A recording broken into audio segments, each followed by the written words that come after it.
रुद्रप्रभृति सुरनरद्वीषशत्रात्मकस्य विष्णोर्व्यस्ताः समस्ताः सकलगुणनिधिः सर्वदोषव्यपेतः पूर्णानन्दो अव्ययो गुरुगतिपरमः चिन्तयेतं महान्तं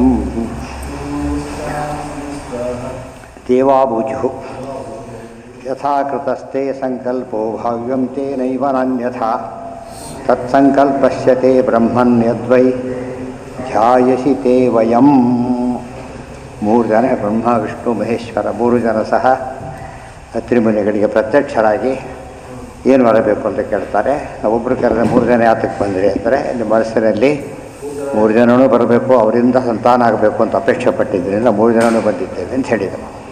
ಅದೇ ಮುಂದುವರಿಸ್ತಾರೆ. ಯಥಾ ಕೃತಸ್ತೆ ಸಂಕಲ್ಪ ಭಾವ್ಯಂ ತೇನೈವ ನಾನ್ಯಥಾ. ಯಥಾ ತೇ ಸಂಕಲ್ಪ ಕೃತಃ ತೇನ ಏವ ಭಾವ್ಯಂ ನಾನ್ಯಥ. ನೀನು ಹೇಗೆ ಸಂಕಲ್ಪ ಮಾಡಿದ್ದೀರೋ ಅದೇ ರೀತಿ ನಡೆಯುತ್ತೆ.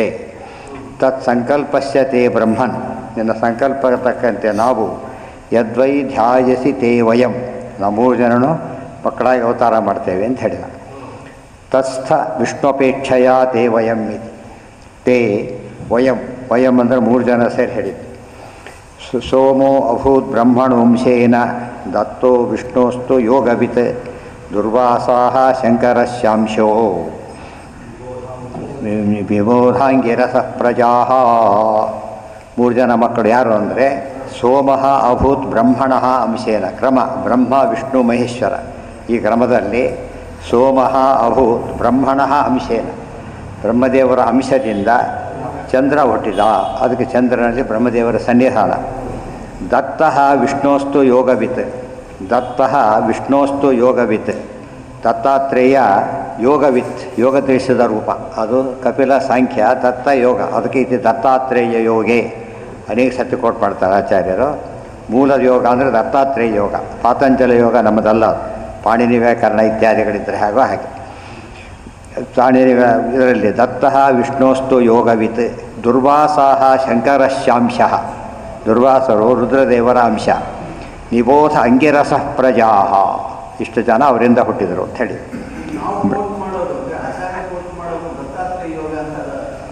ಹೌದು, ತುಂಬ ಸತಿ ಕೋಟ್ ಮಾಡ್ತಾರೆ. ಯೋಗ ಕಾಪಿಲಿ ಅಂತ ಹೇಳಿ ಕಪಿಲ ಯೋಗವನ್ನು ಹೇಳ್ತಾರೆ. ಹಾಗೆ ಕಪಿಲ ಸಾಂಖ್ಯ, ದತ್ತಾತ್ರೇಯ ಯೋಗ ಭಾರಿ ವ್ಯತ್ಯಾಸ. ಇದು ವೈದಿಕ, ಅದು ಅವೈದಿಕ. ಅವೈದಿಕ ಅಂದ್ರೇನು? ಪೂರ್ತಿ ಯೋಗನಿಷ್ಠ, ವೇದ ವಿರೋಧಿಗಳಲ್ಲ ಅವರು. ವೇದ ಅಲ್ಟಿಮೇಟ್ ಅಂತ ಒಪ್ಪೋದಿಲ್ಲ. ಭಗವತ್ಪರ. ಬ್ರಹ್ಮಣೋ ನಾವತಾರೋಸ್ತಿ, ಈ ಒಂದು ಪ್ರಶ್ನೆ ಬಂತು. ಹಾಗೆ ಬ್ರಹ್ಮದೇವರ ಅವತಾರ ಇಲ್ಲ, ಚಂದ್ರ ಹುಟ್ಟಿದ ಅಂತ ಬ್ರಹ್ಮದೇವರ ಅವತಾರ ಮಾಡಿದರು ಅಂತ ಹೇಳ್ತೀರಿ, ಚಂದ್ರ ಹುಟ್ಟಿದ ಅಂತ ಹೇಳ್ತೀರಿ. ಹಾಗಿದ್ರೆ ಚಂದ್ರ ಬ್ರಹ್ಮನ ಅಂತ ಪ್ರಶ್ನೆ ಬಂದರೆ ಅಲ್ಲ, ಯಾಕೆ ಅವ್ರು ತಾರತಮ್ಯದಲ್ಲಿ ಎಲ್ಲೋ ಬರ್ತಾರೆ. ಬ್ರಹ್ಮದೇವ್ರ ಮೇಲಿದ್ದರೆ ಅವ್ರು ಮತ್ತೆ ಎಲ್ಲಿ ಬಂದುಬಿಡ್ತಾರೆ.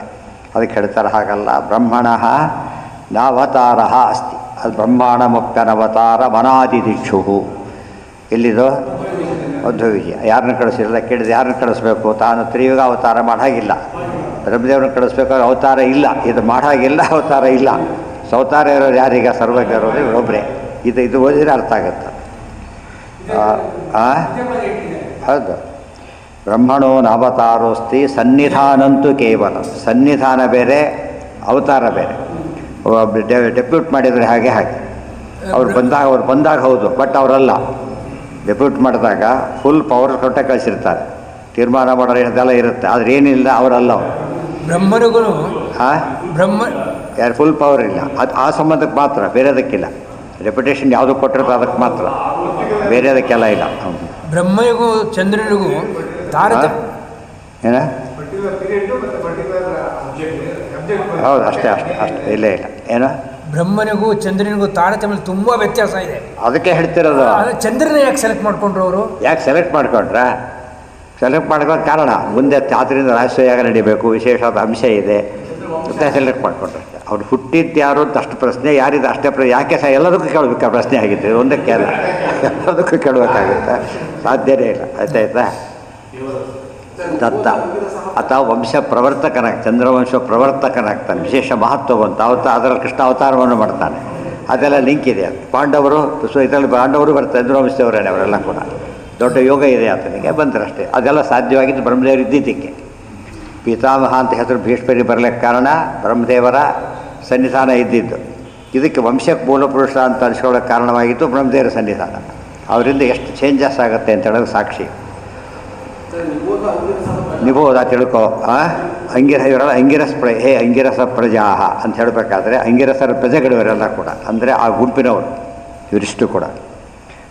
ಬ್ರಹ್ಮಣೋ ನಾವತಾರೋಸ್ತಿ ಸನ್ನಿಧಾನಂತು ಕೇವಲಂ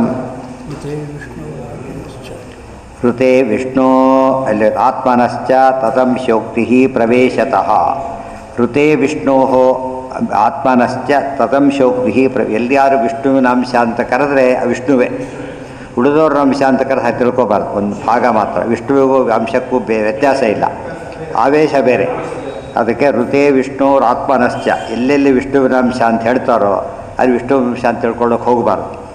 ಸರಿಯಾಗಿದ್ದರೆ ಪೂರ್ತಿ ಅಂತ ತಿಳ್ಕೊಬೇಕು, ಇಲ್ಲದವ್ರೆ ಆವೇಶ ಅಂತ ತಿಳ್ಕೊಬೇಕು. ಉಳಿದವರಿಗೆಲ್ಲ ಅಂಶ ಅಂಥೇಳಿ, ಯಾರಿಗೆ ಅವತಾರ ಇಲ್ಲದವರಿಗೆ ಅಂಶ ಅಂತ ಹೇಳಿದ್ರೇನು, ಕೆಲವು ಸತ್ಯ ಅವತಾರ ಇಲ್ಲದವರಿಗೆ ಸನ್ನಿಧಾನ, ಉಳಿದವ್ರಿಗೆ ಒಂದು ಅಂಶ ಅಷ್ಟೇ. ವೇದವ್ಯಾಸದೇವ್ರಿಗೆ ಹಾಗೆ ಹೇಳ್ತಾರೆ, ಪೂರ್ಣ ಅವರೇ. ಋತೆ ವಿಷ್ಣೋ ಆತ್ಮನಶ್ಚ ತತಂಶೋಕ್ತಿ ಪ್ರವೇಶತಃ ಇತಿ ಚ. ವಿಷ್ಣುವನ್ನು ಬಿಟ್ಟು ಬೇರೆ ಯಾರಿಗೂ ಕೂಡ ಅಂಶ ಮಾಡಿದರೆ ಸ್ವಲ್ಪ ಅಂಶ ಇಟ್ಟಿರ್ತಾರೆ, ಆವೇಶ ಅದು ಇಟ್ಟಿರ್ತಾರೆ ಹೊರತು ಅವರೇ ಅಂತ ತಿಳ್ಕೊಳಕ್ಕೆ ಹೋಗಲೇಬಾರದು. ಸೃಷ್ಟಿಭೇದಾದ್ ವಿರೂಪಂತು ಕಥಾ ಚೋತ್ತರಂ ಶತಂ ವೈರೂಪ್ಯ ಬನ್ಯದ್ವಿಜ್ಞೇಯಂ ತಾತ್ಪರ್ಯಾನ್ ಮೋಹನಾಯ ಚ ಇತಿ ಸ್ಕಲ್ಯ. ಅಂಗಿರಸ ಅಂತ ಪದ ಬಂತಿದೆ. ಅಂಗಿರಸ ಅಂತ ಪದ ಬಂದಾಗ ಅದು ಆ್ಯಕ್ಚುಲಿ ಅಂಗಿರಸರಲ್ಲ ಅವರು, ಆ ರೀತಿ ವ್ಯತ್ಯಾಸ ಮಾಡಿ ಹೇಳ್ತಾರೆ. ಯಾತಕ್ಕೆ ಹೇಳ್ತಾರೆ ಅಂದರೆ ಸೃಷ್ಟಿಭೇದಾದ್ ವಿರೂಪಂತು ಕಥಾ ಚಂಚೋತ್ತರಂ ಶತಂ. ಒಂದು ಕಾರಣ ಸೃಷ್ಟಿಭೇದ, ಕಲ್ಪಭೇದದಿಂದಾಗಿ ವ್ಯತ್ಯಾಸ ಹೇಳೋದು ಒಂದು ಕಾರಣ.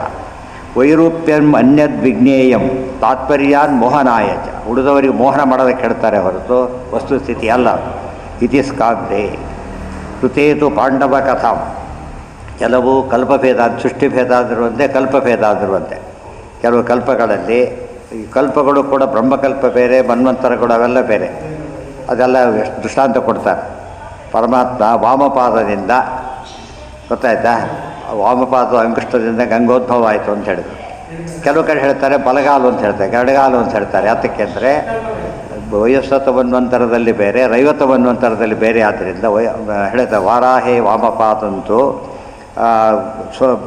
ದರ್ಶಿಣಂತೂ ಇದು ವೈವಸ್ಪತ್ ಮಂತ್ರದ ಆಚಾರ ವಾಕ್ಯ ಇದೆ, ಗೊತ್ತಾಯ್ತಾ. ವಾಕ್ಯ ಎರಡು ಸರ್ತಿ ಅವತಾರ ಆಗಿದೆ. ಒಂದು ಸರ್ತಿ ಎಡಗಾಲ, ಒಂದು ಸರ್ತಿ ಬಲಗಾಲ, ಆದ್ದರಿಂದ ವಿರೋಧ ಇಲ್ಲ ಅಂತ ಹೇಳಿಬಿಟ್ಟು. ಇದು ಕಲ್ಪಭೇದಾತ್ ಕಥಾಭೇದ ಅಂತ ಒಂದು ನಿಯಮ ಇದೆ.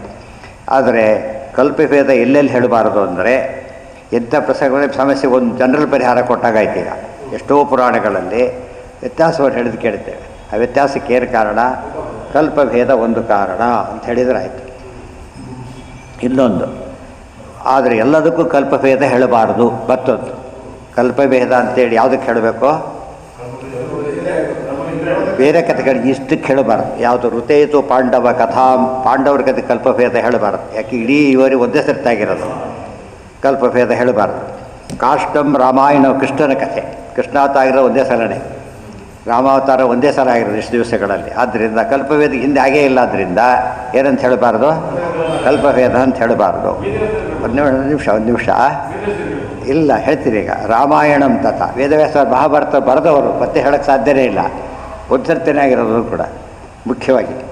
ಆದ್ದರಿಂದ ಅದಕ್ಕೂ ಹೇಳ ರಾಮಾಯಣಂ ತಥ ವಿಷ್ಣೋರ್ ಬ್ರಹ್ಮಾದೀನಾಂಚೈವ, ವಿಷ್ಣು ಬ್ರಹ್ಮಾದೀನಾಂಚೈವ ಕ್ರಮಾದ್ ವ್ಯತ್ಯಸ್ತ. ಕೆಲವೊಮ್ಮೆ ಹೀಗೂ ಹೇಳ್ತಾರೆ ವ್ಯತ್ಯಾಸವನ್ನು. ವಿಷ್ಣುವಿಗಿಂತ ಬ್ರಹ್ಮಾದಿಗಳ ಶಕ್ತಿ ಭಾರಿ ಜಾಸ್ತಿ ಅಂತ ಹೇಳೋದು, ವಿಷ್ಣುವಿಗೆ ಕಡಿಮೆ ಅಂತ ಹೇಳೋದು. ಎಲ್ಲ ಏನಿವು ಮೋಹನಕ್ಕೋಸ್ಕರ. ಕಲ್ಪಭೇದ ಅಲ್ಲ ಗೊತ್ತಿದೆಯಲ್ಲ, ಒಂದು ಕಲ್ಪದಲ್ಲಿ ಹಾಗೆ ಹೇಳಬಾರ್ದು. ಇದು ಮೋಹನ ಹೊರತು ಬೇರೆ ಅಲ್ಲ.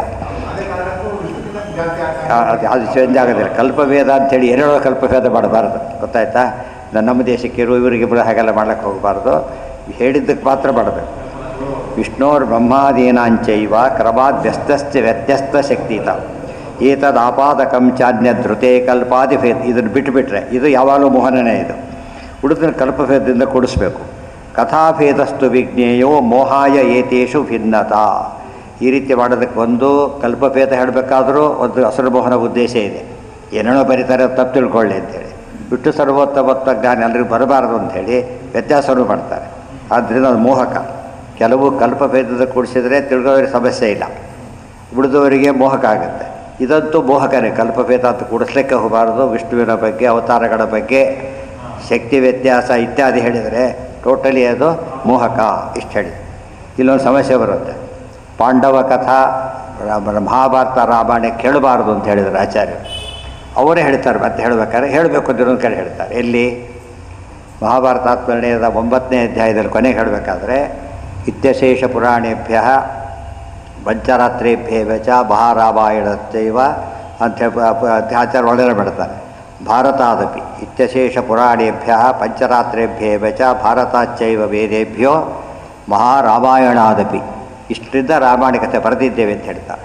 ಹೇಳಬೇಕಾದ್ರೆ ಕೆಲವು ವ್ಯತ್ಯಾಸ ಬಂದರೆ ಬಹುಕಲ್ಪಾನುಸಾರೇಣ ಕಲ್ಪಭೇದ ಪ್ರಕಾರ ಅರ್ಥ ಮಾಡಿಕೊಡಿ ಅಂತ ಹೇಳ್ತಾರೆ.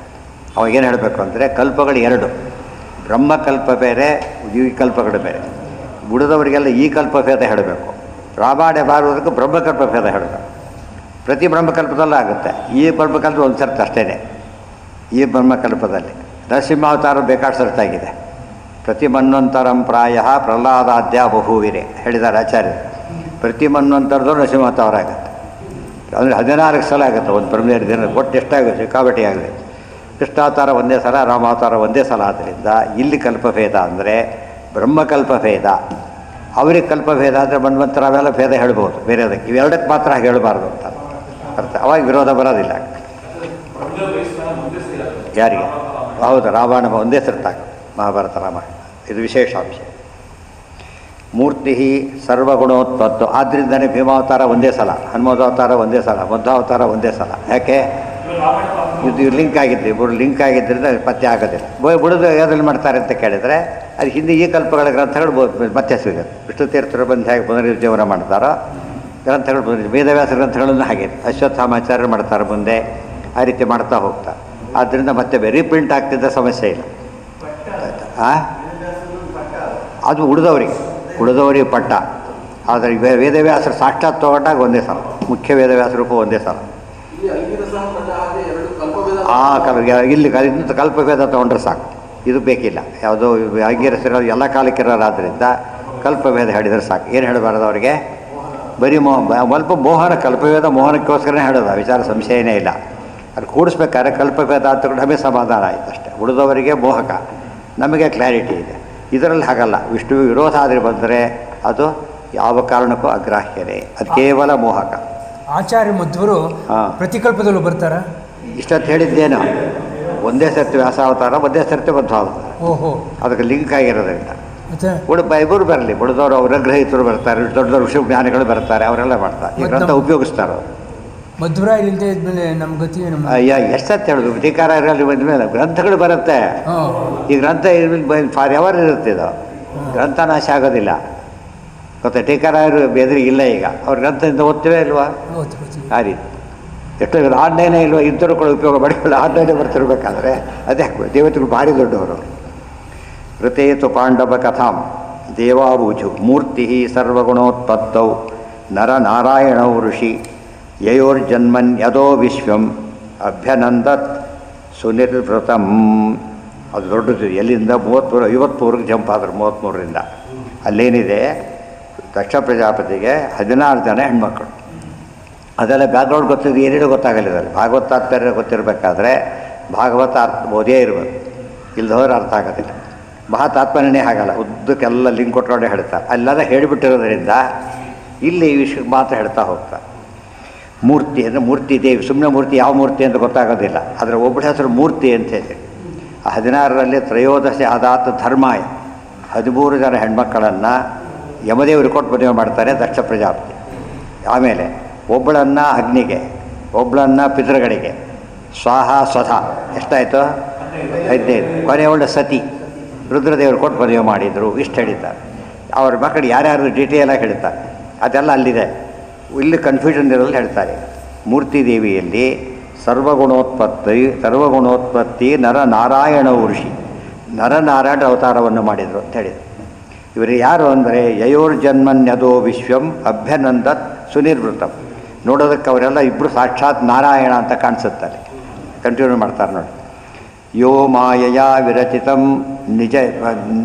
ನಿಜಯ ಆತ್ಮನೀದಂ ಖೇರೂಪಭೇದಮಿವ ತತ್ ಪ್ರತಿವಿಚಕ್ಷಣಾಯ ಏತೇನ ಧರ್ಮಸದನೆ ಋಷಿಮೂರ್ತಿನಾಥ ಪ್ರಾದುಶ್ಚಕಾರ ಪುರುಷಾಯ ನಮಃ ಪರಸ್ಮೈ.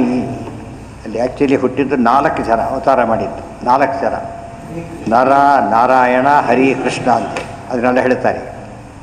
ಇಲ್ಲಿ 1 2 ಹೇಳಿದರು, ಒಟ್ಟು 4 ಜನ. ಇಬ್ಬರು ನಾರಾಯಣ ಅಂತ ಹೇಳ್ಬಿಟ್ಟು ಅದು ಬೇರೆ ವ್ಯತ್ಯಾಸ, ಎಲ್ಲ ಚೇಂಜ್ ಮಾಡ್ಕೋಬೇಕದನ್ನು. ವೇದವ್ಯಾಸ ಬೇರೆ ಕಡೆ ಬರೆದಿರ್ತಾರಲ್ಲ ಅದನ್ನು ಉಪಯೋಗಿಸ್ಬಿಟ್ರೆ ನಮ್ಮಲ್ಲಿ ಬೇರೆ ಕಡೆ ಬರೆಯೋದು ಬೇಡ, ಅಲ್ಲೇ ಎರಾಟ ಕೊಡ್ತಾರೆ. ವೇದವ್ಯಾಸ ಎರಾಟ ಕೊಟ್ಟಿಲ್ಲ, ತಪ್ಪರಿದ್ದಿಲ್ಲ, ಮತ್ತು ನೋಟ್ ಕೊಟ್ಟಿದ್ದಾರೆ. ನೋಟ್ ಏನಂದರೆ ಈ ರೀತಿ ಓದ್ಕೋಬೇಕಿದೆನಾ ಅಂತ ಹೇಳ್ಬಿಟ್ಟು. ಹಾಂ ಹಾಂ ಹಾಂ ಹಾಂ ಅದೇ ಹೇಳ್ತಾರೆ. ಹೇಳ್ತಾರೆ ಇದು ಯಾಕೆ ಹೇಳ್ತಾರೆ ಅಂದರೆ ಕೇವಲ ಅವತಾರ ವಿಶೇಷ ಮಹಿಮೆಗೋಸ್ಕರ ಹೊರತು ರೂಪಗಳು ವ್ಯತ್ಯಾಸ ಇಲ್ಲ. ಕೆಲವು ಹೇಳ್ತಾರೆ, ಕೆಲವು ಹೇಳಿಲ್ಲ. ಹರಿಕೃಷ್ಣ ರೂಪಗಳ ಕೆಲಸವನ್ನು ಹೇಳಿಲ್ಲ. ಆ ಕೃಷ್ಣ ಕೇಶವಾದಿ ರೂಪದಲ್ಲಿ ಕೃಷ್ಣ ಇದ್ದಾನೆ, ದಶಾವತಾರದಲ್ಲಿ ಕೃಷ್ಣ ಇದ್ದಾನೆ, ಈ ಕೃಷ್ಣ ಇದ್ದಾನೆ, ವಾಸಿಷ್ಠ ಕೃಷ್ಣ. ಎಷ್ಟು ಕೃಷ್ಣ ರೂಪಗಳು ಎಷ್ಟೊಂದಿವೆ.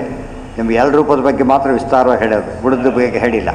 ಯಾಕೆಂದರೆ ನಮಗೆ ಅದೆಲ್ಲ ಹೇಳೋ ಶತಕೋಟಿ ಶ್ಲೋಕಗಳು ಅಂತ ಎಲ್ಲ ಬಂದಿರ್ತದೆ, ಅದೆಲ್ಲ ಹೇಳೋದಕ್ಕೆ ಹೋಗಲಿಲ್ಲ. ಯಾಕೆಂತ ಕೇಳಿದರೆ ಹೇಳಿದ್ದನ್ನೇ ಉಪಯೋಗ ಮಾಡ್ಕೋತಾ ಇಲ್ಲ, ತಿಳ್ಕೊಳಕ್ಕಾಗೋದಿಲ್ಲ. ಆದ್ದರಿಂದ ಸಾಕೊಂತು ಬಿಟ್ಟು. ಹಾಂ, ಮತ್ತು ಕೃಷ್ಣರೂಪ ರಾಮರೂಪ ಹೇಳೋಕ್ಕೆ ವಿಶೇಷ ಕಾರಣ ಏನಂತ ಕೇಳಿದರೆ ಅವು ಮೋಕ್ಷದ ವಾಸುದೇವ ರೂಪಗಳೆರಡು ಮೋಕ್ಷಕ್ಕೆ ಬೇಕೇ ಬೇಕು. ಅದೊಂದು ಕಾರಣದಿಂದ ಹೇಳಿದ್ರು. ಏನ ಹಾಂ ಯಾರ ಹಾಂ ಎಲ್ಲಿ ಅಲ್ಲಿ ಅವತಾರ ಮಾಡೋರು ಮಹೇಶ್ ರುದ್ರ ಸಾಧನೆ, ದುರ್ವಾಸ ರೂಪ ಸಾಧನೆ ಎಷ್ಟೊಂದು ಕೆಲಸ ಮಾಡ್ತಾರೆ. ಅಂಬರೀಷಾದಿ ಕಥೆಯಲ್ಲಿ ಬರೋಲ್ಲ ಅವರು, ತುಂಬ ಕೆಲಸ ಅವ್ರ ಮೇಲೆ ಕೆಲವು ಎರಡೂ ಮಾಡ್ತಾ ಹೋಗ್ತಾರೆ. ರಾಮದೇವರು ಸರ್ವೋತ್ತಮತ್ವ ಹೇಳ್ತಾರೆ, ಈಗಲೇ ಅನ್ನ ಬೇಕು ಅಂತ ಕೇಳ್ತಾರೆ. ದೊಡ್ಡ ಕೆಲಸ ಮಾಡಲಿಲ್ಲ, ಮತ್ತು ಕುಂತಿ ಮಂತ್ರೋಪದೇಶ ಮಾಡ್ತಾರೆ. ಪಾಂಡವರ ಅವತಾರ ಆಗಲಿಲ್ಲ. ದುರ್ವಾಸದ ಬೆರಳಕ್ಕೆ ಹೋದ್ರೆ ಬೇಕಾಷ್ಟು ಆಗೋಗ್ಬಿಡು, ಬೇಕಾಷ್ಟು ಕೆಲಸ ಇದೆ. ಚಂದ್ರನು ಬೇಕಾಷ್ಟು ಕೆಲಸ ಇದೆ. ದತ್ತಾತ್ರೇಯ ಯೋಗ ರೂಪ ಮಾಡಿದ್ದೇನು ಭ್ರಮೆ ಹುಟ್ಟಿಸ್ಲಿಕ್ಕೋಸ್ಕರ 3 ಜನ ಒಂದೇ ತಪ್ಪು ತಿಳ್ಕೊಳ್ಳೋ ಗುಂಪಿದೆಯಲ್ಲ, ಬ್ರಹ್ಮ ವಿಷ್ಣು ಮಹೇಶ್ವರ 3 ಜನ ಒಂದೇ. ಅರ್ಥ ಆಯ್ತಾ? ಭಾಳ ತಪ್ಪು ಅದು. ಆ ಭ್ರಮೆ ಹುಟ್ಟಿಸ್ಬೇಕು, ಆ ರೀತಿ ಮಾಡ್ತಾರೆ. ಆ ಭ್ರಮೆ ಹೋಗ್ಲಿಕ್ಕೆ ಉತ್ತರ ತಾನೇ ಕೊಟ್ಟಿರ್ತಾರೆ.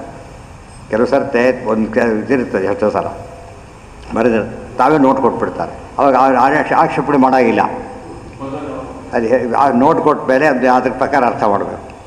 ನೋಟ್ ಕೊಡದವ್ರು ಏನಾಗತ್ತಾಗ ನೀವೇನಂತ ಏನಾರು ಹೇಳ್ಬೋದು, ಕೊಟ್ಟು ಮತ್ತೇನು ಮಾತಾಡೋಂಗಿಲ್ಲ. ತಾವಿಮೋ ಅದೇ ವಾದದಲ್ಲೂ ಹೇಳ್ತಾರೆ. ತಪ್ಪಿರಿ, ಈ ವಿಷಯ ಬಿಟ್ಬಿಡಿ. ವಾದದಲ್ಲಿ ಹೇಳಬೇಕಾದ್ರೆ ಗೀತಾ 19ನೇ ಅಧ್ಯಾಯ ಅಂದ್ಬಿಟ್ಟ, ತಕ್ಷಣ ಅಲ್ಲ 18 ಅಂತ. ಅದು ತಪ್ಪು ಹೇಳಿದೆ, ಹಾಗೆ ಹೇಳ್ಬಾರ್ದಾಗ. ತಕ್ಷಣ ಏನು ಮಾಡಿ ಝಟಿತಿ ಸಂವರಣ ಅಂತ ಹೆಸರು. ಅದಕ್ಕೆ ಏನರ್ಥ? ಝಟಿತಿ ಸಂವರಣ.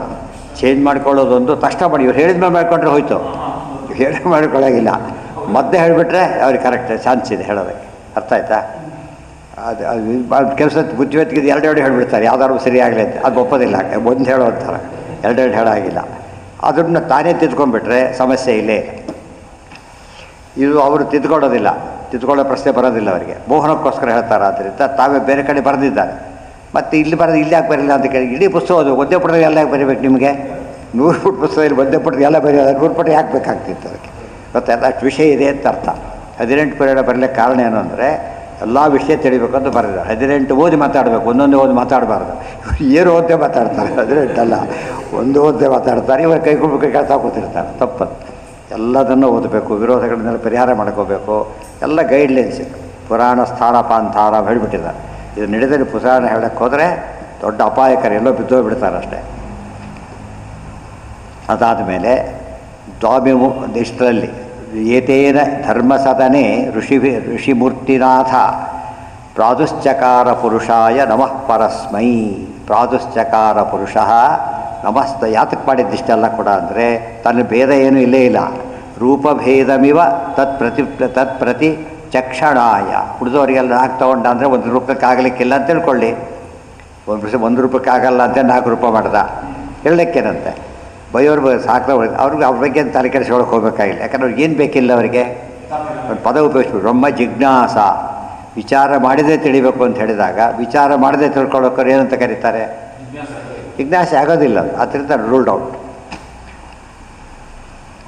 ತಾವಿಮೌ ವೈ ಭಗವತೋ ಹರೇರಂಶಾ ವಿಹಾಗತೌ ಭಾರವ್ಯಯಾಯ ಚ ಧ್ರುವ ಭುವಃ ಕೃಷ್ಣೋ ಯದು ಕುರುದ್ವಹೌ. ದ್ವಾಮಿಮೌ ಭಗವತೋ ಅಂಶ ಹರೇಃ ಅಂಶೌ ಇಹ ಆಗತೌ.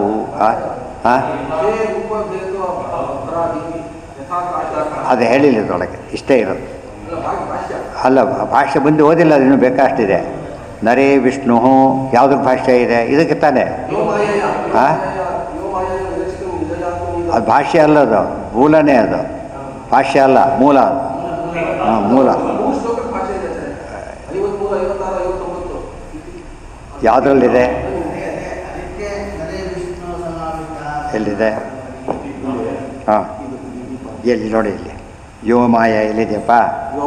ಹಾಂ, ಶ್ಲೋಕ ಇಲ್ಲಿ ಹಾಕಿದ್ರು, ಶ್ಲೋಕ ಇದು. ಆಮೇಲೆ ರೂಪಭೇದೋ ಖೇ ರೂಪಭೇದೋ ಅಭ್ರಾದಿ, ಕೆಲವರಲ್ಲಿದೆ ಕೆಲವರಲ್ಲಿಲ್ಲ, ಇದು ಸೇರಿಸ್ಕೋಬೇಕಂತ. ಖೇ ಮುಂದೆ ಹಾಕಿದೆ ಅಷ್ಟೆ, ಮುಂದಿದೆ ಹಿಂದಿದೆ ಅಷ್ಟೆ. ನರೇ ವಿಷ್ಣು ನರ ಎಂಬ ಸಾಕ್ಷಾತ್ ರೂಪ ಅಲ್ಲ. ಇದು ಹೇಗೆ ಸಾಕ್ಷಾತ್ ರೂಪ ಅಲ್ಲ? ಬ್ರಹ್ಮದೇವರ ಸಾಕ್ಷಾತ್ ರೂಪ ಅಲ್ಲ. ಯಾವುದು? ಚಂದ್ರ. ಅದೇ ರೀತಿಯೇ ಇದು ಸಾಕ್ಷಾತ್ ರೂಪ ಅಲ್ಲ. ಪೃಥ್ವಿ ಚಕ್ರವರ್ತಿ ಹೇಗೋ ಹಾಗೆ ಸ್ವಯಂ ನಾರಾಯಣ ಮಾತ್ರ ತಾನೇ. ಅರ್ಜುನೇ ಚ ನರಾವೇಶ, ಅರ್ಜುನ ನರಾವೇಶ ಇದೆ. ಯಾತಕ್ಕೆ ಹೇಳಿದರು ಅಂದರೆ, ಸಾಮಾನ್ಯವಾಗಿ ಪುರಾಣ ಹೇಳೋರು, ಭಾರತ ಹೇಳೋರು ಸುಮ್ಮನೆ ಹೇಳೋರಲ್ಲ. ನರ ಅರ್ಜುನ, ನಾರಾಯಣ ಕೃಷ್ಣ ಅಂದ್ಬಿಡ್ತಾರೆ. ಅರ್ಜುನ ನರ ಅಲ್ಲ, ಇಂದ್ರ ಅಂತ. ಆದರೆ ಏನಿದೆ ಅದರಲ್ಲಿ ಒಂದು ಆವೇಶ ಇದೆ ಅಷ್ಟೇ ಹೊರತು ಸಾಕ್ಷಾತ್ ನರ ಅಲ್ಲ ಆತ. ತುಂಬ ಜನ ಬರೆಯೋದು ಹೇಳೋದು ಹಾಗೆ ಹೇಳಿಬಿಡ್ತಾರೆ. ನಾರಾಯಣಂ ನಮಸ್ಕೃತ್ಯ ನರಂಚೈವ ನರೋತ್ತಮ ಬಂದಿದೆಯಲ್ಲ, ನರ ಅಂದರೆ ಶೇಷ, ಇವರು ಶೇಷ. ನರ ಅಂದರೆ ಅರ್ಜುನ, ನರನಾರಾಯಣರು ಅಂತ ಹೇಳಿಬಿಟ್ಟು ಕೃಷ್ಣಾರ್ಜುನರು. ಎಷ್ಟೋದರ್ಥ ಮಹಾಭಾರತಲ್ಲ ಮಾತು ಬರುತ್ತೆ. ಏನಂತ ತಿಳ್ಕೊಂಡಿದ್ದೆ ಕೃಷ್ಣಾರ್ಜುನರನ್ನು? ನರನಾರಾಯಣರು ಗೊತ್ತಾ ಅಂತ ಹೇಳ್ತಾರೆ. ಗೊತ್ತಾಯ್ತಾ? ಅದಕ್ಕೆಲ್ಲ ಅರ್ಥ ಏನು ಅಂದರೆ, ನರನ ಆವೇಶ ಇತ್ತು. ಏನೇನು ವಿಶೇಷ ಕೆಲಸ ಅರ್ಜುನ ಮಾಡ್ತಾನೆ, ನರ ಇದ್ದಾಗ, ಆವೇಶ ಇದ್ದಾಗ. ಗೊತ್ತಾಯ್ತಾ? ಉಳಿದಂತೆ ಇಂದ್ರ ಕೆಲವೊಮ್ಮೆ ಬೇರೆ ಆವೇಶದಿಂದ ತಪ್ಪು, ಇಷ್ಟೆಲ್ಲ ಸೇರುತ್ತೆ. ಆದ್ದರಿಂದ ಆ ಹೇಳಿದ್ದನ್ನು ಏನು ತಿಳ್ಕೊಂಡ್ರೆ ಇವರು, ನರ ಎಂಬ ಸಾಕ್ಷಾತ್ ಅವತಾರ ಅಂಥೇಳಿ ಅಲ್ಲ. ನಾರಾಯಣೋ ಹರಿಹಿ ಅರ್ಜುನೇಚ ನರಾವೇಶ ಕೃಷ್ಣೋ ನಾರಾಯಣ ಸ್ವಯಂ. ಕೃಷ್ಣ ನಾರಾಯಣ, ಸ್ವಯಂ ನಾರಾಯಣ. ಇಲ್ಲಿ ನರನಾರಾಯಣರಲ್ಲಿ ತಪ್ಪೇನು ತಿಳ್ಕೊಂಡ್ರು? ಅಲ್ಲ, ನರನಾರಾಯಣ ಏನು ತಪ್ಪು ತಿಳ್ಕೊಂಡ್ರೆ, ನಾರಾಯಣ ಕೃಷ್ಣ, ನರನೋ ಕೃಷ್ಣ ಅಂತ ತಿಳ್ಕೊಂಡ್ರು. ಆಮೇಲೆ ಇಲ್ಲಿ ಬಂದಾಗ ಅರ್ಜುನನೇನು ತಿಳ್ಕೊಂಡ್ಬಿಟ್ರು? ನರ ಅಂತಲೇ ತಿಳ್ಕೊಂಡ್ಬಿಟ್ರು. ಅಲ್ಲ, ನರನ ಆವೇಶ ಇದೆ ನೋಡಿ, ಎಷ್ಟು ಉಲ್ಟ. ಅದರಲ್ಲೇ ಮೋಹನ ಇದೆ. ಇದೆಲ್ಲ ಕ್ಲಾರಿಟಿ ಯಾರು ಕೊಡ್ಲಿಕ್ಕೆ ಸಾಧ್ಯ ಐತೆ? ಯೋಚನೆ ಮಾಡಿ. ಸರ್ವಜ್ಞ ಮನ್ಯ ಎಲ್ಲ ಗೊತ್ತಿರೋ ಉತ್ತರ ಕೊಡಬೇಕು ಅದಕ್ಕೆ, ಎಲ್ಲ ಗೊತ್ತಿರೋರು. ಜಡ್ಜ್ ಮಾತನ್ನು ಯಾಕೆ ಹೋಗ್ತಾರೆ? ಮನುಷ್ಯ ಎರಡೋ ಮಾತಾಡ್ತಿರೋದು ಕೇಸ್ ಬಗ್ಗೆ.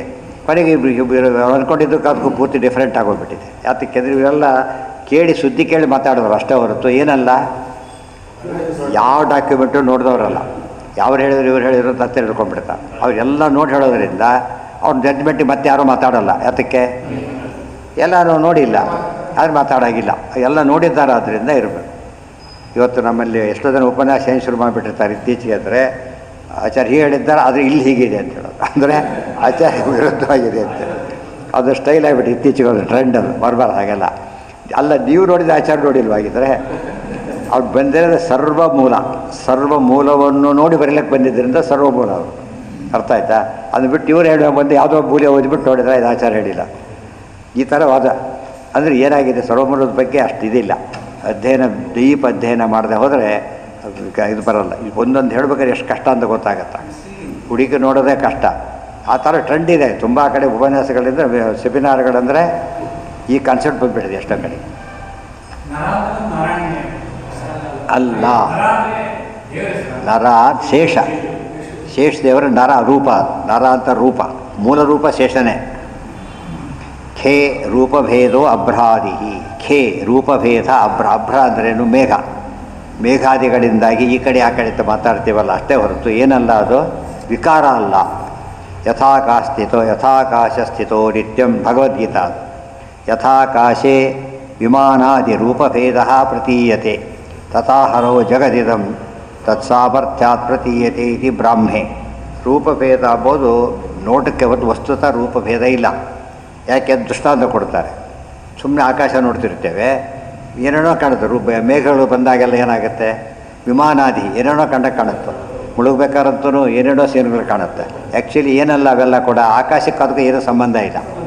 ನೋಡೋದಕ್ಕೆ ಆಕಾಶನೇ ಬದಲಾಗಿದೆ ಅಂತ ಅನಿಸ್ಬಿಟ್ಟು ಸುಮ್ಮನೆ ನೋಡೋರಿಗೆ ಆಕಾಶದ ಮಧ್ಯೆ ಇವೆಲ್ಲ ಇರೋದು. ಉಪಾಧಿಯಿಂದ ಏನು ಮಾಡ್ತಾರೆ, ಆಕಾಶ ಕಾಣ್ತಾನೆ ಇಲ್ಲ ಮತ್ತು ಆಕಾಶ ಇದೆ, ನಮಗೆ ಕಾಣ್ತಾ ಇಲ್ಲ, ಮೇಘ ಅಡ್ಡ ಬಂದಿದೆ ಅಷ್ಟೇ, ಆಕಾಶ ಎಲ್ಲೇ ಹೋಗಿಲ್ಲ ಅದನ್ನು. ಈ ರೀತಿ ತಿಳ್ಕೊಂಡಾಗ ಭೇದ ಇದ್ದಾಗ ಕಾಣುತ್ತೆ, ಭೇದ ಇಲ್ಲ, ಅಪೇರೆಂಟ್ ಭೇದ. ಈ ರೂಪಗಳ ಬಗ್ಗೆ ಜನ ಏನು ತಿಳ್ಕೊತಾರೆ, ಒಂದು ಹರಿ, ಕೃಷ್ಣ, ನಾರಾಯಣ, ನರ, 3 ರೂಪ ಯಾಕೆ ಬೇಕಿತ್ತು? ಗೊತ್ತಾಯ್ತಾ? ಏನೋ ಇದೆ ತಪ್ಪು, ಏನೋ ಏನು ತಿಳ್ಕೊಳ್ಳಿ ಅಂತಲೇ ಮಾಡಿತ್ತು ಅದರ ಅರ್ಥ ಆಯ್ತಾ? ಆ ರೀತಿ ತಿಳ್ಕೊಬೇಕು. 1 ರೂಪಾಯಿ ಆಗಲಿಲ್ಲ ಅಂತಾನೋ ಅಥವಾ 3 ರೂಪಾಯಿ ಸೇರಿದರೆ ಒಬ್ಬರಿಗೆ ಕೈಲಿ ಆಗದಿದ್ರೆ 3 ಜನ ಎತ್ತಿ ಬಿಡ್ತಾರಲ್ಲ, ಆ ರೀತಿ ಮಾಡೋಕ್ಕೆ ಬಂದ. ಅದೆಲ್ಲ ಬುದ್ಧಿಯಿಂದ ಯೋಚನೆ ಮಾಡೋದು. ಪ್ರಮಾಣ ಬೇರೆ, ಬುದ್ಧಿ ಬೇರೆ. ಕೊಟ್ಟವ್ರು ಏನು ಹೇಳಿ 3 ರೂಪಾಯಿ ಅಂತ ಹೇಳಿದರು, ಕಾರಣನೂ ಹೇಳಿದರು. ಮತ್ತೇನು ತಿಳ್ಕೊಳ್ಬಾರ್ದು, ಬುದ್ಧಿಯಿಂದ ಪ್ರಶ್ನೆ ಕೇಳೋದಕ್ಕೆ ಹೋಗಬಾರ್ದು. ಆ ವಿಷಯ ಡಾಕ್ಯುಮೆಂಟ್ ಅಷ್ಟೇ, ಮತ್ತೇನು ಮಾತಾಡೋಂಗಿಲ್ಲ. ತಥಾಹರವು ಜಗದಿದಂ ತತ್ ಸಾಮರ್ಥ್ಯಾತ್ ಪ್ರತೀಯತೆ ಇತಿ ಬ್ರಾಹ್ಮೆ. ಎಲ್ಲಿಗೆ ನಾವು ದೇವರೇ ಅಂತ ಜಗತ್ತನ್ನು ತಿಳ್ಕೊಳ್ಳೋದಾದರೆ ಆಕಾಶನೇ ಮೇಘ ಅಂತ ಜನ ಚಿಕ್ಕ ಮಕ್ಕಳು ಹೇಗೆ ತಿಳ್ಕೊಂಡ್ಬಿಡ್ತಾರೋ ಹಾಗೆ ಅದು ಭ್ರಮೆ ಹೊರತು ಬೇರೆ ಅಲ್ಲ. ಎರಡಿಲ್ಲಿ ರೂಪಗಳಿಗೆ ಭೇದ ಇಲ್ಲ, ಜಗತ್ತಿಗೂ ಪರಮಾತ್ಮನೂ ಭೇದ ಇದೆ. ಅಲ್ಲಿ ಭೇದ ಇದ್ದ ತಿಳ್ಕೊತಾರೆ, ಇಲ್ಲಿ ಭೇದ ಇಲ್ಲ ಅಂತ ತಿಳ್ಕೊಳ್ಳೋಕೆ ಹೋಗ್ತಾರೆ, ಉಲ್ಟಾ ಪಲ್ಟಾ. ಇಲ್ಲಿ ಭೇದ, ಎಲ್ಲಿ ಭೇದ ಹೇಳಬೇಕು ಅಲ್ಲಿ ಭೇದ ಇಲ್ಲ ಅಂತಾರೆ, ಎಲ್ಲಿ ಭೇದ ಅಲ್ಲಿ ಭೇದ ಇದೆ ಅಂತ ಹೇಳ್ತಾರೆ. ಇದು ವಿಚಿತ್ರ. ಇದು ಇವತ್ತು ಅಷ್ಟೇ ಎಲ್ಲ ಜೀವಕ್ಕೆ ಅಭೇದ ಹೇಳ್ತಾರೆ, ಜೀವಕ್ಕೆ. ದೇವ್ರ ರೂಪಗಳಿಗೆ ಭೇದ ಹೇಳ್ತಾರೆ. ಎಲ್ಲಿ ಹೇಳಬೇಕು ಆ್ಯಕ್ಚುಲಿ? ಅದು ಎಲ್ಲೆಲ್ಲಿ ಭೇದ ಹೇಳಬಾರ್ದು ಅಂತ ಹೇಳಿರ್ತಾರೋ ಅದು ರೂಪ ಭೇದ ಹೇಳಬಾರ್ದು ಅಂತ ಅರ್ಥ. ಇವರೇನು ತಿಳ್ಕೊತಾರೆ, ಎಲ್ಲೂ ಭೇದನೇ ಹೇಳಬಾರ್ದು. ಆ ರೀತಿ ಅಲ್ಲ. ಇಷ್ಟೆಲ್ಲ ಸುಮ್ಮನೆ ಅರ್ಥ ಮಾಡ್ಕೊಳ್ಳೋದು ಎಕ್ಸ್ಪರ್ಟೈಸ್ ಹಾಕ್ಬೇಕು ಅದಕ್ಕೆ. ಯಾವುದೋ ಮೆಡಿಕಲ್ ಪುಸ್ತಕ ಡಾಕ್ಟ್ರ್ ಆಗೋರ ಇದ್ದರೆ ಕೋರ್ಸ್ ಹಾಕ್ಬೇಕು ಅದಕ್ಕೆ. 8-10 ಪುಸ್ತಕ ಪ್ರಿಂಟ್ ಮಾಡಿ ಕೊಟ್ಟರೆ ಬೋದೋಗ್ತಿತ್ತು ಎಲ್ರಿಗೂ. ಅದು ಕೋರ್ಸ್. ಅದು ಯಾಕೆ ಕೋರ್ಸ್ನಲ್ಲಿ ಏನು ಹೇಳ್ತಾರೆ, ಯಾವಾಗಲೂ ಎಲ್ಲ ಕೇಸು ಡೀಲ್ ಮಾಡ್ತಾರೆ. ಮತ್ತು ಎಲ್ಲ ಬುಕ್ಸು ಎಲ್ಲ ಸ್ಟಡಿ ಮಾಡಿದಾಗ ಅದು ಕೋರ್ಸ್ ಅಂತಾಗುತ್ತೆ. ಇದು ಕೋರ್ಸ್ ಆಗಲ್ಲ, ಸುಮ್ಮನೆ ಒಂದು ಮಾತಾಡ್ತಿದ್ರೆ ಹಾಗಾಗಿ. ಪುರಾಣ ಪ್ರವಚನ ಅಂದರೆ ಕೋರ್ಸ್ ಅದು, ಗೊತ್ತಾಯ್ತು. ಸುಮ್ಮನೆ ನೋಡ್ಕೊಂಡು ಹೇಳಿದ್ರೆ ಪ್ರವಚನ ಅಂತ ಕರೆಯೋದಿಲ್ಲ. ನೋಡಿ ವಿಷಯ ನಿರ್ಣಯ ಮಾಡ್ಕೋಬೇಕು, ಅದಕ್ಕೆ ಆಧಾರ ಸಿಗಬೇಕು, ಅವಾಗ ಹೇಳಿದರೆ ಅದು ಪ್ರವಚನ ಆಗುತ್ತೆ ಹೊರತು ಸುಮ್ಮನೆ ಹೇಳೋದಾದ್ರೆ ಅದು ಓದೋದಾಗುತ್ತೆ ಅಷ್ಟೇ. ಪುರಾಣ ಅದಕ್ಕೆ ಪುರಾಣದ ಕ್ವಾಲಿಟಿ ಕೆಟ್ಟೋಗ್ಬಿಡುತ್ತೆ. ಪುರಾಣ ಹೇಳಬೇಕಾದ್ರೆ ವೇದ ಹೇಳಿದ್ರು ಹೇಳ್ಬೋದು, ಪುರಾಣ ಹೇಳೋಕ್ಕೆ ಬರಲ್ಲ ಅಂತ ಹೇಳ್ತಾರೆ, ಗೊತ್ತಾಯ್ತಾ? ವೇದ ಹೇಳಿದರೂ ಹೇಳ್ಬೋದು, 4 ವೇದರೂ ಹೇಳ್ಬೋದು, ಬರದೇ ಹೇಳ್ಬೋದು ಅಂದರೆ ಹೇಳ್ಬೋದು ಅಂತ ಅರ್ಥ ಅಲ್ಲ. ಭಾರಿ ಕಷ್ಟನೇ. ಅದಕ್ಕಿಂತ ಪುರಾಣ ಭಾರಿ ಕಷ್ಟ. ಅಂಗಾನಿ ವೇದಾಶ್ಚತ್ವಾರ, ಗೊತ್ತಾಯ್ತಾ? ವೇದಗಳು ವೇದಾಂಗಗಳು ಎಲ್ಲ ಓದಿಬಿಟ್ಟಿದ್ದಾನೆ. ನಚೇತ್ ಪುರಾಣಂ ಸಂವಿದ್ಯಾತ್ ನೈವ ಸಸ್ಯಾತ್ ವಿಚಕ್ಷಣ. ಪುರಾಣ ಹೇಳೋಕ್ಕೆ ಬರೋದಿಲ್ಲ ಅಂದರೆ ಅವ್ನು ದಡ್ಡ ಅಂತ ತಿಳ್ಕೊಂಡು, ಜ್ಞಾನಿ ಪಂಡಿತ ಅಂತ ಕರಿಬೇಡಿ ಅಂತ ಹೇಳ್ಬಿಟ್ಟು.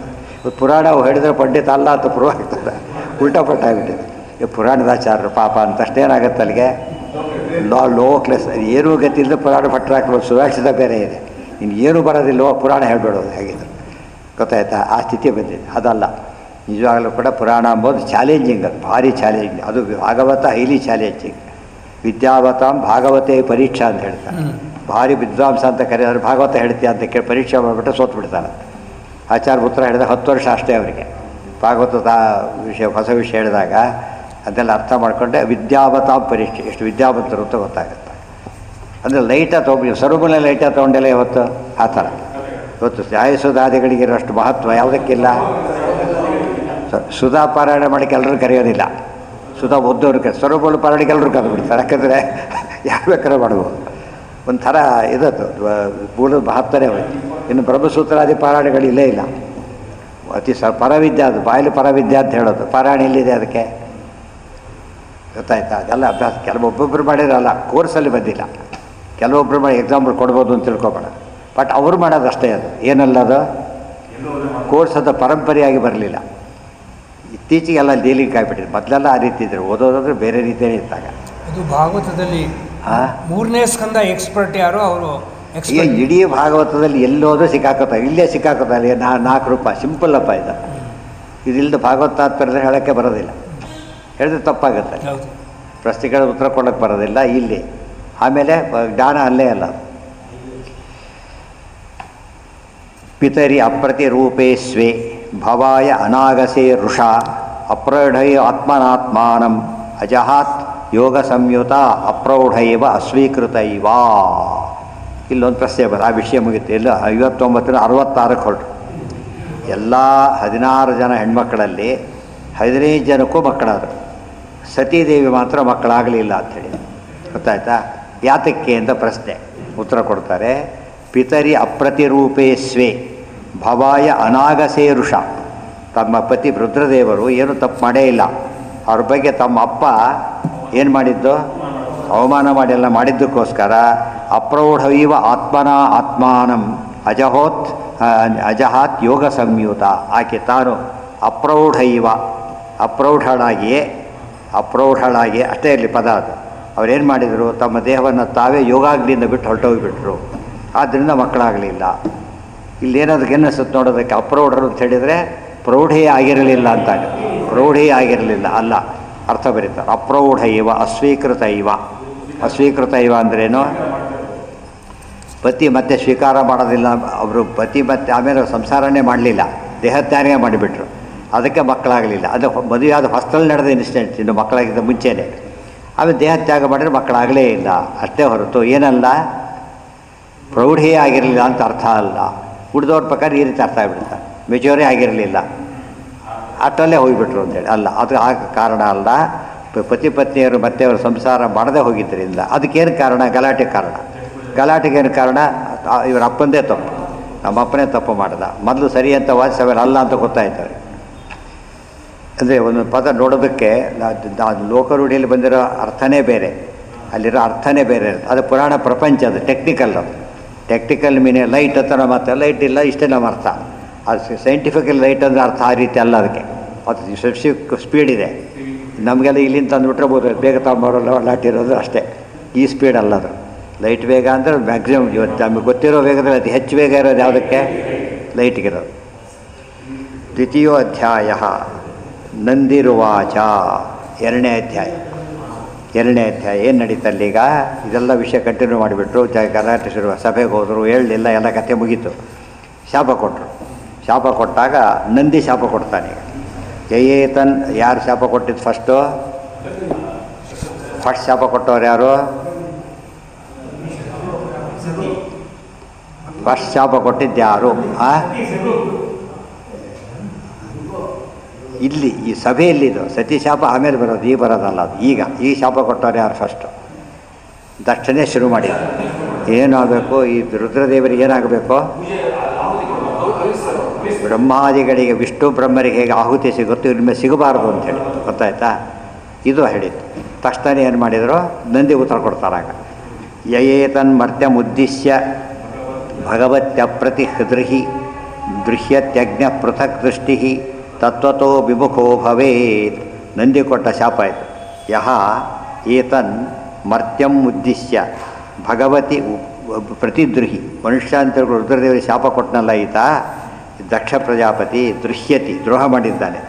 ಆದ್ದರಿಂದ ಅಜ್ಞ ತಿಳುವಳಿಕೆಯಲ್ಲೇ ಅವನಿಗೆ, ದೃಷ್ಟಿ ತತ್ವತೋ ವಿಮುಖೋ ಭವೇತ್, ಇವನು ತತ್ವಜ್ಞಾನದಿಂದ ದೂರ ಆಗಲಿ, ತತ್ವಜ್ಞಾನ ಬರದೇ ಹೋಗಲಿ. ಅದು ಯಾರು ರುದ್ರದೇವರಿಗೆ ದ್ರೋಹ ಮಾಡ್ತಾರೋ ಅವ್ರಿಗೇನು ಬರೋದಿಲ್ಲ. ಅದಕ್ಕೆ ಹಿಂದೆ ಹೇಳಿದ್ದಾರೆ, ವಿದ್ಯಾಕಾಮಸ್ತು ಗಿರೀಶಂ. ರುದ್ರದೇವರ ಅನುಗ್ರಹ ಇಲ್ಲದೆ ಹೋದರೆ ಒಳ್ಳೆಯ ವಿದ್ಯೆ ಬರೋದಿಲ್ಲ ಅಂತ ಹೇಳಿದ್ದಾರೆ. ಅದು ಎಷ್ಟು ಒಳ್ಳೆಯ ಸ್ಥಾನ ಇದೆ, ಯೋಚನೆ ಮಾಡಬೇಕು ಅವನಿಗೆ. ಯಾರಿಗೆ?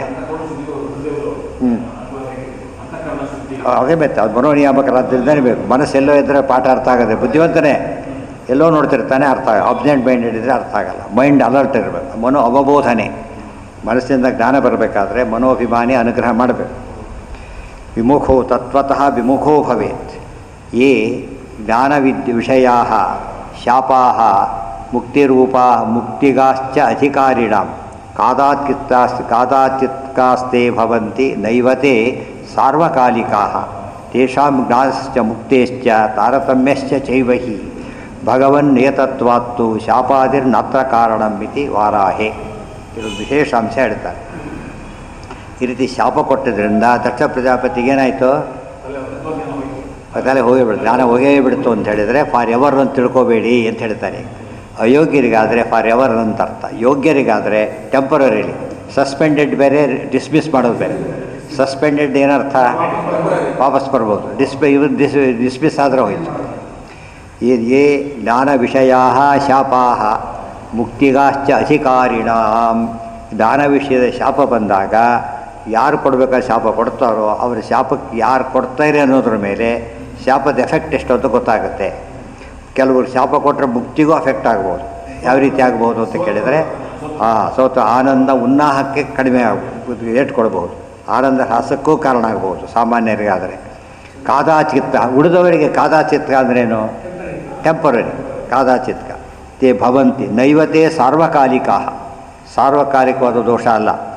ತೇಷಾಂ ಜ್ಞಾನಸ್ಯ ಮುಕ್ತೇಶ್ಚ ತಾರತಮ್ಯಸ್ಯ ಚೈವಹಿ, ತೇಷಾಂ ಜ್ಞಾನಸ್ಯ ಮುಕ್ತೇಶ್ಚ ತಾರತಮ್ಯಸ್ಯ ಚೈವಹಿ. ಮುಕ್ತಿಗೆ ತಾರತಮ್ಯಕ್ಕೆ ಇವೆಲ್ಲ ಚೇಂಜ್ ಆಗೋದಿಲ್ಲ. ಮುಕ್ತಿ ಚಾವಲ ಡಿಸೈಡೆಡ್ ಅವು, ಕೇಳರೆ ಏನಾಗೋದಿಲ್ಲ, ಚೇಂಜ್ ಆಗೋದಿಲ್ಲ. ನಂದಿ ತುಂಬ ತಾರತಮ್ಯದಲ್ಲಿ ದಕ್ಷ ಪ್ರಜಾತಿಗಿಂತ ನಂದಿ ಕಡಿಮೆ ಭಾರಿ ಕಡಿಮೆ. ಯಾರು ಅದೇ ಹೇಳ್ತಾರೆ, ಕೆಲವು ಸರ್ತೆ ಶಾಪ ಅದು ಒಳ್ಳೆಯ ಕಾರಣಕ್ಕೆ ಶಾಪ ಕೊಟ್ಟರೆ ಶಾಪ ನೆಪ ಅಷ್ಟೇ, ಗೊತ್ತಾಯ್ತಿಲ್ಲ. ಅದಕ್ಕೆ ಹೇಳ್ತಾರೆ ಸರ್, ಒಂದು ಹೇಳಿದಿನ ವಾಕ್ಯನ, ದೊಡ್ಡವರಿಗೆ ದೋಷ ಮಾಡಿದ್ದೆ ಅಂತ ತಿಳ್ಕೊಬೇಡ. ಅವ್ರು ಶಾಪ ಕೊಡಲಿಲ್ಲ, ಶಾಪ ಕೊಡದೋದ್ರು ಶಾಪನೇ ಅದು, ಗೊತ್ತಾಯ್ತಿಲ್ಲ. ಇನ್ನೂ ಒಳ್ಳೆಯವ್ರು ಒಳ್ಳೆ ಕೆಲಸ ಹೊಡೆದು ವರ ಕೊಡಲಿಲ್ಲ ವರನೇ ಅದು, ಗೊತ್ತಾಯ್ತಾ. ಮಧ್ವೀಜ ಓದಿ 12 ಸೇವೆ ಮಾಡಿದರು, ಅದು ಸೂಚನೆ ಆಯಿತು ಅಂತ ಏನೂ ಕೊಟ್ಟಿಲ್ಲ ಅಲ್ಲಿ. ಇಲ್ಲ ಸೇವೆ ಬಂದುಬಿಟ್ರು ಅಷ್ಟೇ, ಸೂಚನೆ ಕೊಟ್ಟಿಲ್ಲ ಅಲ್ಲಿ, ಗೊತ್ತಾಯ್ತಾ. ಕೆಲಸ ಸೂಚನೆ ಆಗುತ್ತೆ, ಕೆಲಸ ಆಗೋದಿಲ್ಲ ಅಂತಲೂ ಆಗ್ಬೋದು. ಅವ್ರಿಗೇನು ಸೂಚನೆ ಕೊಡಲಿಲ್ಲ, ಫಲ ಕಾಣ್ತೀಗ. ಫಲನೇ ಕೊಟ್ಟ ಮೇಲೆ ಇದಾಗಬೇಕು ನಿಮಗೀಗ. ಫಲನೇ ಕೊಟ್ಟ ಮೇಲೆ ನಿಮಗೆ ಸೂಚನೆ ಯಾಕಾಗಬೇಕು? ನಮ್ಮ ಜನಕ್ಕೆ ಭ್ರಾಂತಿ ಇದೆ. ರಾಯರ ಸೇವೆ ಮಾಡಿದರು, ಎಲ್ಲ ಹೋದರು, ಸೇವೆ ಮಾಡಿದ್ರು, ಇದು ಆಗಲಿಲ್ಲ, ಆಗಲಿಲ್ಲ. ಅದ್ರ ಬಗ್ಗೆ ಯೋಚನೆ ಮಾಡಬೇಕು. ಆಗಲಿಲ್ಲ ಅಂತ ಕೆಲವು ಡೆಸ್ಪರೇಟ್ ಆಗೋದಿರ್ತಾರೆ, ಗೊತ್ತಾಯ್ತಾ. ಆಗದವರು ಸುಳ್ಳು ಆಯಿತು ಅಂತ ಹೇಳೋರು ಸಿಗ್ತಾರೆ, ಆ ವಿಚಾರ ಬೇರೆ. ಆದರೆ ಯೋಚನೆ ಮಾಡಬೇಡಿ, ಕೆಲಸ ಆಗೋದು ಮುಖ್ಯನೇ ಹೊರತು ಏನು ಮುಖ್ಯ ಅಲ್ಲ. ನಿಮಗೆ ಒಂದು ಸ್ವಪ್ನ ನಿಮಗೆ ಆಗಬೇಕಾಗಲಿ, ಕೆಲಸ ಆಗ್ತಾಯಿದೆ, ಸ್ವಪ್ನ ಯಾಕೆ ಆಗಬೇಕಾದಕ್ಕೆ ನಿಮಗೀಗ, ಗೊತ್ತಾಯ್ತಾ. ಸ್ವಪ್ನ ಆಯಿತು, ಕೆಲಸ ಏನು ಮಾಡ್ತೀರಿ ಹಾಗಿದ್ರೆ? ಉಪಯೋಗಿಲ್ಲ. ಅದು ನಮ್ಮಲ್ಲಿ ಒಂದು ರಾಂಗ್ ಇದೆ, ಅದು ಮೂಢನಂಬಿಕೆಗಳವೆಲ್ಲ. ಒಳ್ಳೆ ಕೆಲಸ ಮಾಡಿದ ಮೇಲೆ ಗೊತ್ತಾಯ್ತಾ, ಒಳ್ಳೆಯದಾಯಿತು ಯಾರು ಹೇಳಬೇಕಾಗಿಲ್ಲ, ಅದು ನೇಮ ಹೇಳಿಬಿಟ್ಟಿದೆ. ನಾಸತೋ ವಿದ್ಯತೆ ಹೇಳಿದ ಮೇಲೆ ಮತ್ತೇನೇ ಇಲ್ಲ. ಇಲ್ಲಿ ಸರಿಯಾಗಿ ಬರೋದ್ರು ಫೇಲ್ ಆಗ್ಬೋದಿಲ್ಲ, ಬೇಕಾದ್ರೆ ಭಗವಂತನಿದ್ರಲ್ಲಿ ಆಗೋದಿಲ್ಲ. ಅದ್ಮೇಲೆ ಗ್ಯಾರಂಟಿ. ಧರ್ಮೋ ರಕ್ಷತೆ ರಕ್ಷಿತ. ಆ ಟೈಮಿಗೆ ಅಫೆಕ್ಟ್ ಆಗುತ್ತೆ. ಆ ಟೈಮ್ ಈಗ ಆಮೇಲೆ ಅರ್ಥ ಆಯ್ತು, ಈಗಾಗಲಿಲ್ಲ, ಸ್ವಲ್ಪ ಗ್ಯಾಪ್ ಮೇಲೆ ಅರ್ಥ ಆಯ್ತು.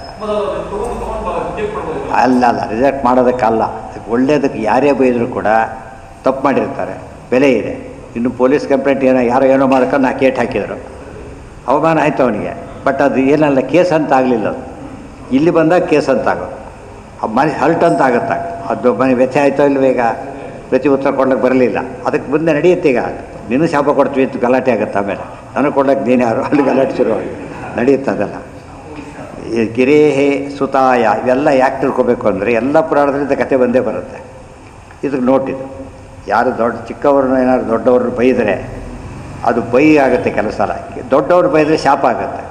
ಸುಮ್ಮನೆ ಬೈಯೋದು ಬೇರೆ, ಶಾಪ ಕೊಡೋದು. ಬಾಯಲ್ಲಿ ಗೆಟ ಔಟ್ ಅಂತ ಆರ್ಡರ್ ಪಾಸ್ ಮಾಡಲಿಲ್ಲ, ಮುಗಿದೋಯ್ತು, ಯೋಚನೆ ಇಲ್ಲ. ಸಾರಿ ಅಂದರೆ ಮುಗಿದು ಆರ್ಡ್ರ್ ಮಾಡಿದ ಮೇಲೆ ಮತ್ತು ಆರ್ಡ್ರ್ ಕೊಟ್ಟೆ ತೆಗಿಬೇಕಾದ್ರೆ, ಓರಲ್ಲಿ ತೆಗೆದ್ರೆ ಉಪಯೋಗ ಇಲ್ಲ. ಅದಕ್ಕೆ ಅದು ತುಂಬ ವ್ಯತ್ಯಾಸ ಇದೆ, ಅದು ಬೇರೆ. ಬಟ್ ನಾವು ಒಳ್ಳೇದು ಮಾಡಿದ ಮೇಲೆ ಒಳ್ಳೆಯದಾಗೋದು ನಿಶ್ಚಿತ, ಕೆಟ್ಟದ ಮೇಲೆ ಕೆಟ್ಟದಾಗೋದು ನಿಶ್ಚಿತ. ನಮ್ಗೆ ಯಾರು ಶಾಪ ಕೊಟ್ಟಿಲ್ಲ ಅಂತ ಓಡಾಡಬೇಕಾಗಿಲ್ಲ, ಬೈದಾಗ ಶಾಪ ಆಗೋಗ್ಬಿಟ್ಟಿದೆ. ಇವಾಗ ಕೊಲೆ ಮಾಡಿ ಸಿಗಲಿಲ್ಲ ಅಂದ ಮಾತ್ರಕ್ಕೆ ಕೊಲೆ ಮಾಡಿ ತಪ್ಪು ಹೋಗುತ್ತಾ? ಇವತ್ತು ನಿಮ್ಮ ತಿಳ್ಕೊಂಡಿರ್ಬೇಕು, ಎಲ್ಲ ಕೊಲೆ ಕೇಸು ಸಿಕ್ಕಿಲ್ಲ, ಗೊತ್ತಾಯ್ತು ನಿಮಗೆ. ಎಲ್ಲ ಅದು ಎಷ್ಟೋ ಈಗಿನ ಕಾಲಕ್ಕೆ 90% ಸಿಕ್ಕಿದ್ದು ಮುಚ್ಚೋಗ್ಬಿಡ್ತಾರೆ ಕೆಲವೆಲ್ಲ ಅವೆಲ್ಲ. ಬಟ್ ಇಲ್ಲೆಲ್ಲ ಅಲ್ಲಿದ್ದೇ ಇರುತ್ತೆ, ಅದೆಲ್ಲೇ ಹೋಗೋದಿಲ್ಲ. ಯಾರೂ ನೋಡಲಿಲ್ಲ ಅಂತೇಳಿ ತಪ್ಪಿಸ್ಕೊಳ್ಳೋಕ್ಕೆ ಸಾಧ್ಯ ಇಲ್ಲ. ಯಾರು ನೋಡಿದ್ರು ಒಂದು ಮಾತ್ರಕ್ಕೆ ಅದು ಸೊಲ್ಯೂಷನ್ನೂ ಅಲ್ಲ, ಅದಲ್ಲ. ಇಲ್ಲೊಂದು ಮಾತಿದೆ ಮತ್ತೆ, ಗಿರೇ ಸುತಾಯಾ ಪುಷ್ಪಿಣ್ಯಾ ಮಧುಗಂಧೇನ ಭೂರಿಣ ಮಥ್ನ ಚ ಉನ್ಮಥಿತಾತ್ಮಾನಃ ಸಂಮುಹ್ಯಂತು ಹರದ್ವಿಷಃ. ನೋಡಿದ್ರ, ಶಾಪ ಕೊಡೋದು ಏನು ಶಾಪ? ಹರದ್ವಿಷ. ರುದ್ರದೇವರ ದ್ವೇಷಗಳಿದ್ದಾರಲ್ಲ ಅವರೆಲ್ಲ ಹಾಳಾಗೋಲಿ ಅಂತ ಶಾಪ ಕೊಡ್ತಾರೆ. ಅವರೆಲ್ಲ ಪಾಖಂಡರಾಗಬೇಕು ಅಂತ ಶಾಪ ಕೊಡ್ತಾರೆ, ಮುಂದೆ ಪಾಖಂಡಿಗಳಾಗಬೇಕು ಅಂತ. ಗಿರಿಹಿ, ಇಲ್ಲಿ ನೋಡೋ ಶ್ಲೋಕ ಅಪಾರ್ಥ, ಏನು ಅರ್ಥನೇ ಆಗೋದಿಲ್ಲ. ಗಿರಿಯ ಮಗಳು ಅಂದರೆ ಯಾರಾಗ್ತಾರೆ? ಗಿರಿಯ ಮಗಳು, ಹಿಮಗಿರಿಯ ಮಗಳು ಪಾರ್ವತೀ ದೇವಿ. ಪುಷ್ಪಿಣ್ಯ ಅಂತ ಹೇಳೋ ರಜಸ್ವಲಿ ಅಂತ ಅರ್ಥ. ಮಧುಗಂಧ ಅಂದೇನು? ಮಧುವಿನ ವಾಸನೆ ಅಂತ ಅರ್ಥ. ಮತ್ತಾಚ ಉನ್ಮಥಿತಾತ್ಮಾನಃ, ಅದರಿಂದಾಗಿ ಮಥಿಸಿದಾಗ ಮತ್ತೆ ಮನಸ್ಸು ಕೆಟ್ಟೋಗಿಬಿಟ್ಟು ಹರದ್ವೇಷಗಳೆಲ್ಲ ಮೋಹಕ್ಕೊಳಗಾಗಲಿ ಅಂತಿದೆ. ಏನು ಒಗಟಿದ್ದಾಗಿದೆ, ಗುಂಡಿಗೆ ಇದ್ದಾಗಿದೆ, ಆಚಾರ್ಯ ಬಿಡಿಸ್ತಾರೆ. ಇಲ್ಲಿ ಗಿರೇ ಸುತಃ ಅಂತ ಹೇಳಿದರೆ ಇವರಲ್ಲ, ಗಿರಿಹಿ ಪ್ರಾಣಃ. ಗಿರಿ ಶಬ್ದಕ್ಕೆ ಏನಂತ ಹೆಸರು? ಪ್ರಾಣದೇವರು ಅಂತ ಹೆಸರು. ಸಮುದ್ದಿಷ್ಟ ತತ್ಸುತ ವೇದವಾಕ್ಸ್ಮೃತ, ಅವ್ರ ಮಗಳು ಅಂದರೆ ವೇದವಾಣಿ ಅಂತ ಅರ್ಥ. ಪುಷ್ಪಂ ಅಂದರೆ ಪುಷ್ಪಿಣಿ ಅಂದರೆ ರಜಸ್ವಲಿ ಅಂತ ಅರ್ಥ. ಪುಷ್ಪವತಿ ಶಬ್ದಕ್ಕೆ ರಜಸ್ವಲಿ ಅಂತ ಅರ್ಥ ಇದೆ, ಆ ಅರ್ಥ ಅಲ್ಲ ಇಲ್ಲಿ. ಪುಷ್ಪಿಣಿ ಅಂದರೆ ವೇದವಾಕ್ಯಗಳನ್ನು, ಎಲ್ಲಿದೆ ವಾಕ್ಯ? ಯಾಮಿಮಾಂ ಪುಷ್ಪಿತಾಂ ವಾಚಂ, ಪ್ರವದಂತಿ ಅಮನೀಷಿಣ. ಯಾರಿದನ್ನು ಪುಷ್ಪಿತಾವಾಚಂ ಅಂದ್ರೇನು? ಸ್ವರ್ಗ ಅಲ್ಟಿಮೇಟ್. ವೇದದ ಮುಖ್ಯ ಸಂದೇಶ ಏನಪ್ಪ ಅಂದರೆ ಸ್ವರ್ಗ. ಅದಕ್ಕೆ ಏನಪ್ಪ ಮೀನ್ಸ್ ಅಂದ್ರೇನು? ಕರ್ಮ ಅಷ್ಟೇ ಅವ್ರು ತಿಳ್ಕೊಂಡಿದ್ದು. ಎರಡೂ ತಪ್ಪದು. ಮುಖ್ಯ ಅರ್ಥ ಏನದಕ್ಕೆ? ಮೋಕ್ಷ. ಗೊತ್ತಾಯ್ತಾ? ಸಾಧನೆ ಏನು? ಇದಲ್ಲ, ಜ್ಞಾನ. ಅದು ಎರಡು ಅರ್ಥ ಆಗಲಿಲ್ಲ ಅವರಿಗೆ. ಅದಕ್ಕೋಸ್ಕರ ಹೇಳ್ತಾರೆ ಪುಷ್ಪಂ ಸ್ವರ್ಗಾದಯ ಪ್ರೋಕ್ತಾ ಫಲಂ ಮೋಕ್ಷ ಉದಾಹರಣ. ಫಲ ಅಂದ್ರೇನು? ಮೋಕ್ಷ. ಇದು ಒಗಟಿದು ಒಂದು ನೋಡೋದಕ್ಕೆ ಏನು ಅನಿಸ್ತು? ಏನೋ ಒಂದು ಮುಂಡಿಗೆ, ಪೂರ್ತಿ ಮುಂಡಿಗೆನೆ. ಅದು ಏನೂ ಅರ್ಥ ಬರಲಿಕ್ಕೆ ಒದ್ದಾಡೋದವರು ಇದ್ದಾರೆ, ತಪ್ಪಡದವರು ಇದ್ದಾರೆ. ಅನಂಗೋ ಮನ್ಮಥೋ ಮಂಥಾಹ ಕಾಮೋಂಗಜ ಉದಾಹೃತ ಐತೆ ಶಬ್ದದೆರಡೈ. ಮುಂದಿದೆ ಮಥನ ಮಾಡದ ಹುಟ್ಟಿದ್ದೇನು? ಅನಂಗೋ ಮನ್ಮಥೋ. ಅನಂಗೋ ಮನ್ಮಥಃ. ಅನಂಗ ಶಬ್ದಕ್ಕೆ ಮನ್ಮಥ ಅಂತ ಅರ್ಥ. ಮಂಥ ಕಾಮೋ ಅಂಗಜ ಉದಾಹೃತ. ಮಂಥ ಅಂದರೆ ಕಾಮ ಅಂತರ್ಥ. ಅನಂಗ ಅಂದರೆ ಮನ್ಮಥ ಅಂತ ಅರ್ಥ. ಅಂಗಜ ಅಂಗಜ. ಅಂಗ ಅಂದರೆ ಮನ್ಮಥ, ಅನಂಗ ಅಂದರೆ ಮನ್ಮಥ, ಅಂಗಜ ಅಂತ ಹೇಳಿದರೆ ಕಾಮದಿಂದ ಪ್ರಭಾವ. ಇದಿಷ್ಟು ಅರ್ಥ ಅದರಲ್ಲಿದೆ. ಸುಮ್ಮನೆ ನೋಡಿದರೆ ಗಿರಿ ಅಂದರೆ ಒಂದು ಅರ್ಥ, ಪ್ರಾಣ ಒಂದರ್ಥ, ಕಾಮ ಇನ್ನೊಂದು ಅರ್ಥ, ಏನೊಂದು ಅರ್ಥ ಆಗುತ್ತೆ. ಬಿಡಿಸಿದ್ದಾರೆ. ಇದನ್ನೇ ದೊಡ್ಡ ಪುಸ್ತಕ. ಇದೆಲ್ಲ ಆಸೆ ಎಲ್ಲೆಲ್ಲ ಅರ್ಥ ತೆಗೆದುಕೊಂಡ್ಬಿಟ್ರೆ ಎಷ್ಟು ದೊಡ್ಡ ಇದಾಗೋಗ್ಬಿಡುತ್ತೆ. ಆ ಒಬ್ಬ ಕಾಂಟ್ರಿಬ್ಯೂಷನ್ ಹೊರಗೆ ಬಂದೇ ಇಲ್ಲ ಆಚಾರ್ಯರು. ಯಾರು ಜಗತ್ತಿಗೆ ಯಾರಿಗೂ ಗೊತ್ತಿಲ್ಲ. ಯಾಕಂದ್ರೆ ಆ ಬಗ್ಗೆ ಅಧ್ಯಯನ ನಡೆದಿಲ್ಲ. ಅದರಿಂದಾಗಿಯೇ ಹಿಂದವ್ರು ಮಾಡಿದ್ದು ಪುಸ್ತಕಗಳು ಸಿಗೋದಿಲ್ಲ, ಪ್ರಿಂಟ್ ಆಗಲಿಲ್ಲ. ಪ್ರಿಂಟ್ ಆಗಿದ್ದು ಓದೋದಿಲ್ಲ, ಓದೋ ಪರಂಪರೆ ಬರಲಿಲ್ಲ. ಒಂದು ಟಾಪಿಕ್ಕೇ ಇಲ್ಲ. ಆಚಾರ್ಯ ಕಾಂಟ್ರಿಬ್ಯೂಷನ್ ಯಥಾ ಪ್ರಕಾರ ಒಂದು ಮಾತಾಡಿ ಬಿಡಿಸ್ಬಿಡ್ತಾರೆ. ಹಾಗೆಲ್ಲ ಸೀರಿಯಸ್ಸಾಗಿ ಓದಿದರೆ ಎಷ್ಟು ಅದ್ಭುತವಾದ ಕಾಂಟ್ರಿಬ್ಯೂಷನ್. ಇಂಥ ಶ್ಲೋಕಗಳು ಇಂಥ 100 ಶ್ಲೋಕಕ್ಕೆ ಅರ್ಥ ಬರೆದಿದ್ದಾರೆ ಆಚಾರ್ಯ. ಅದೇ ಒಂದು ಸಪ್ರೇಟ್ ಪುಸ್ತಕ ಆಗುತ್ತೆ. ಗೊತ್ತಾಯ್ತಾ? ದೊಡ್ಡ ಪುಸ್ತಕ ಆಗುತ್ತೆ. ಅವ್ರು ಎಷ್ಟು ಡಿಕ್ಷನರಿ ಕೊಟ್ಟು ಅದೇ ಒಂದು ಪುಸ್ತಕ. ಎಷ್ಟು ಡಿಕ್ಷನರಿ ಕೊಟ್ಟಿದ್ದಾರೆ, ಅದರಿಂದ ಏನೇನು ಇಂಪ್ಯಾಕ್ಟ್ ಶುರುವಾಗುತ್ತೆ ಅದೊಂದು ಪುಸ್ತಕ. ವ್ಯಾಕರಣದ ಬಗ್ಗೆ ಅದೊಂದು ಪುಸ್ತಕ. ಮತ್ತು ಪ್ರತಿಯೊಂದು ನೋಡೋಕ್ಕೆ ಹೋದರೆ ಸಾವಿರಾರು ಜನ ನಿರಂತರ ಕೆಲಸ ಮಾಡ್ಬೋದು.